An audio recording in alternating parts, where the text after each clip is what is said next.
En La Voz de Senaqué se entrevistó a Verónica Aspiros Kleñán, politóloga mapuche, integrante del tejido de profesionales indígenas de Argentina. Estamos esperando la sentencia del juzgado contencioso administrativo número 4, en la cual, tienen que determinar si dan lugar o no al pedido que hicimos, que concretamente refiere a detener la impresión de los formularios hasta tanto no se modifique la pregunta 23 y 24, que son las preguntas que especifican el nombre del pueblo originario se reconoce o pertenece. Vos hacías referencia al número 39. Bueno, nosotros durante 4 años logramos, el consenso con 19 áreas de universidades, tomando como referencia el Registro Nacional de Comunidades Indígenas, para unificar una misma escritura sobre el nombre del pueblo y el número determinado de poner un casillero más, que sería el 40, para que si hubiera otros pueblos que no están reconocidos o nombrados o escritos en ese listado, pudiera ser escrito en el casillero en blanco. En el censo digital, que está funcionando desde el 16 de marzo, incorpora 64 nombres de pueblos originarios, lo cual, es un problema, va a ser un problema para la lectura y el procesamiento, porque, por ejemplo, identifica 8 categorías de diaguitas y 10 categorías de collas por el mundo andino. Esta forma que encontró el INDEC en el censo digital de desplegar una lista de nombres de pueblos originarios tiene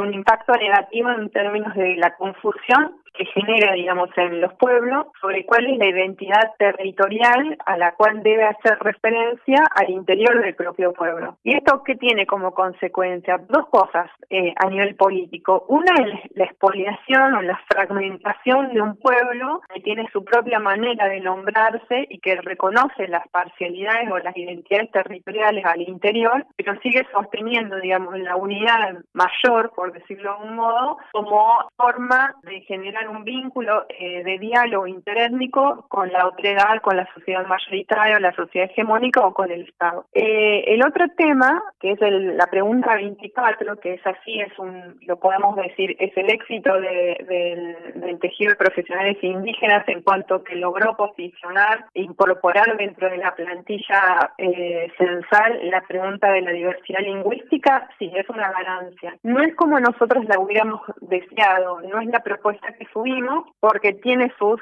limitaciones. La primera limitación de esa pregunta es que solamente se le aplica a las personas que se autorreconocieron indígenas, pero no se le va a aplicar a otra población, por ejemplo, que no se reconoce indígena, pero habla una lengua indígena. Por ejemplo, a los quituistas o las quituistas en Santiago del Estero, o las y los guaraníes, que vos que sos de Entre Ríos y de Corrientes y saben que hablan guaraní, saben que hablan también otras lenguas indígenas, de contacto, que puede ser el com, que puede ser el aymara o el quechua, porque seguramente debe haber migración boliviana en Entre Ríos, o debe haber también migración de las primeras oleadas de migración, de polacos, de holandeses, y tampoco vamos a tener ese dato de cuáles son la totalidad de lenguas indígenas la totalidad de lenguas no indígenas, la totalidad de lenguas, incluyendo la lengua de señas argentina, que también muchos de nuestros hermanos y hermanas son discapacitados y discapacitadas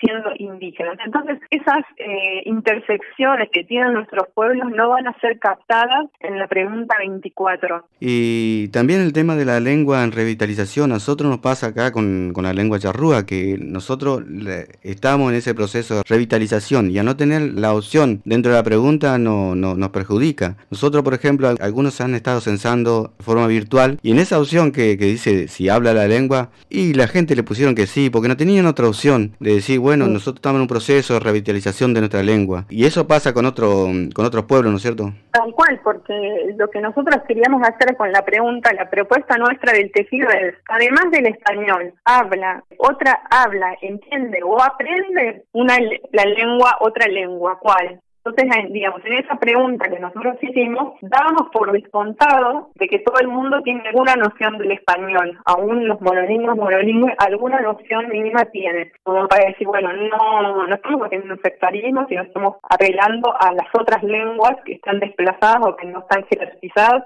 dentro del Estado argentino. Y que el proceso de recuperación de una lengua o de revitalización de una lengua tiene sus límites. Nosotros como mapuche lo sabemos, el Mapuzungún hace más de 20 o 30 años está en proceso de revitalización, pero ¿cuál es el límite concreto? El límite concreto es que no hay presupuesto asignado para pagar a los hablantes del Mapuzungún para que puedan diseñar materiales para la enseñanza del Mapuzungún como una segunda lengua, no hay presupuesto para editar materiales de educación y de formación y de aprendizaje y enseñanza como segunda lengua, tampoco hay programas de presupuesto para programas de comunicación para que puedan darse vía, ahora cuando estoy yo todo el tema de la pandemia, vía online, digamos, para hacer los cursos virtuales para la recuperación de nuestras lenguas. Por lo tanto decimos, bueno, la autogestión tiene su límite, ¿no?, en el proceso de revisión lingüística, y precisamente porque hay una responsabilidad de Estado en el silenciamiento y en el desplazamiento de nuestras lenguas, tiene que ser el mismo Estado quien repare, quien reponga, quien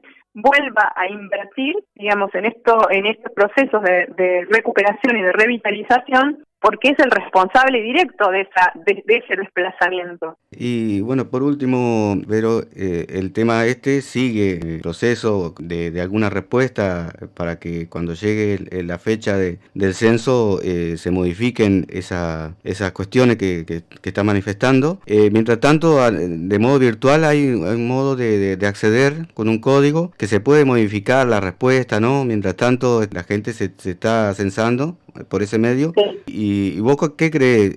¿Que van a dar una respuesta positiva a esa cautelar? Creo que venía muy bien la causa, venía muy bien. La semana pasada medio que se estancó porque derivaron hay 3 causas más sobre el tema del censo, que por un lado tiene algo positivo, es decir, no somos el único colectivo, digamos, que tuvo problemas con el diseño del cuestionario, pero la dificultad que tiene es que para que no haya fallos contradictorios en las 4 causas, tienen que ir de un modo desvanezando para que el objetivo por el cual se hizo la demanda no se contradiga con la sentencia de los otros jueces que tienen las causas. Entonces, lo que se dijo la semana pasada es que nuestra causa iba a estar unificada con las otras, y volvió al mismo juez diciendo que no, que ahora la jueza Rita Ailian, que es la encargada, tiene que dictaminar independientemente de cómo dictaminen las otras 4 causas. Te agradecemos mucho la atención y poder reflexionar en torno a esto.